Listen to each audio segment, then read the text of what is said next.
I'd be rich. Somebody's best variety, Mix 97, the Barenaked Ladies, If I Had $1 Million. We got the guys here in the studio this afternoon. Let's welcome the Barenaked Ladies. Yeah, all right. Joining us here in the studio, we got Tyler Stewart as well as Jim Cregan, and it's great to see you guys. A new album. You're down a member. It's been about a year. How big was that change for you guys? Oh, small change, really. Obviously, Justin, a big change, but at the same time, a change that has reinvented the band and reinvigorated the band. We're very, very, very happy to be still doing this and working together as a four-piece. We've come together for ourselves and for each other and put out an amazing new album, if I do say so myself. Oh, and it is. Humility is one of our biggest traits here at Barenaked Ladies. But yeah, we had a great time making it, and we're really proud of it. This album's really different from a lot of your other albums. This is album 11. There definitely seems to be a lot more emotion in this album, and it's obviously because the band has gone through a lot over the last year and a half. I mean, let's be honest, and it's really, you really notice it in the music. And was that the approach you wanted to take, or did the album take shape for itself? We don't always know how it's going to turn out in the end, but you know, when we headed in, obviously we went through a hard year, and it influenced the writing and the music. But you know, as well, it's kind of balanced. Like most of our records, we got a lot of fun stuff on there too. A song called 4 Seconds. So we shake it up, but definitely, you know, you're right. It was influenced by the year. Is that why the number 4 is on the front of your drum kit? Well, that's also, you know, it was a little bit of messaging there, and you know, anytime you can take a moment to believe in yourself as well, and that's one of the biggest things that we realized after we went through all the turmoil the last 2 years, is that we actually do believe in the band and the four of us, and we're supporting each other. So yeah, 4 is kind of symbolic. I'm not sure what it, like, you know, I'm sure there's some sort of Chinese numerology thing that 4 is like Year of the Dog or something. Yeah, Year of the Dog. Yeah, I'm pretty sure. Yeah. Number 4, the Year of the Dog. But yeah, it's, you know, 4 is a nice even number. So there's a little more space on the stage, a little more space within the band, and we're relishing that right now. Now, some of the changes, obviously, with the band is some of you guys have had to take some other roles on the vocals, obviously.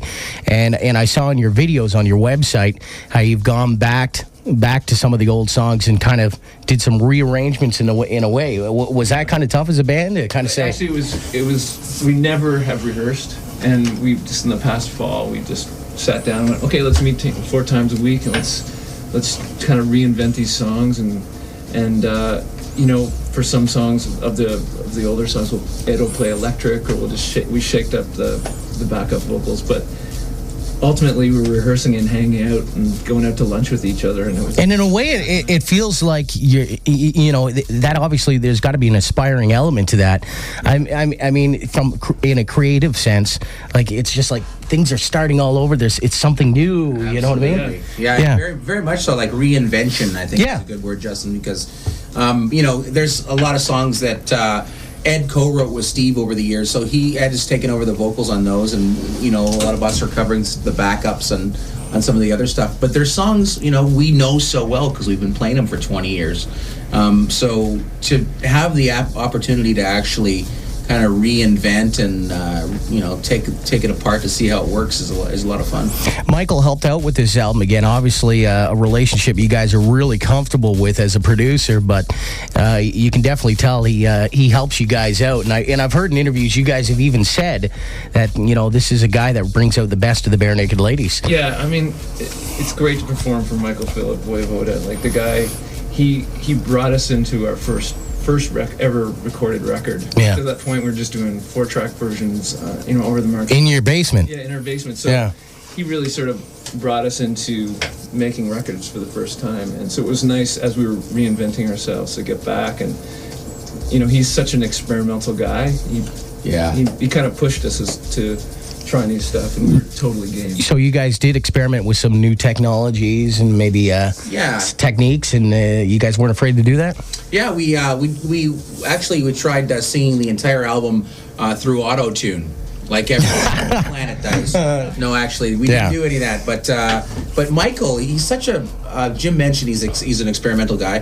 He really is an artist. He doesn't feel constricted at all by convention, but he also takes the greatest elements from conventional recordings, and so some songs have a real kind of fat 70s kind of sound, and then there's other ones that are ultra modern in their production and orchestration. But in general, he's such an encouraging guy. Nothing is verboten. Yeah. I noticed that in the recording process, too, because you've, once again, going back to your videos on your website, you were doing some of the cowbell and out in the kitchen with the microphone. Obviously for the acoustics of the room, right? It wasn't great for the neighborhood. Actually, it was in my studio in my neighborhood. I was like closing all the doors and Ty's like hammering on this cowbell.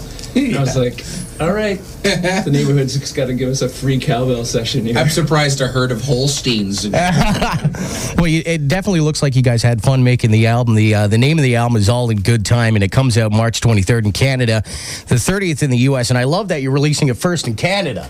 Yes. And keep it real, man. Stay Canadian. Now, the first single... You've talked about, it obviously in other interviews, you've talked about it being a new chapter for the band. For this new single, You Run Away, it's a serious song. What is the song about? Because obviously, around the radio station, there are some perspectives of who they think the song is about. Are they wrong? I mean... Too much perspective. Yeah, they're thinking too deep. Well, no, you know what? The beauty of songs in general, it doesn't matter if it's like... You Run Away, or if it's, Twist and Shout.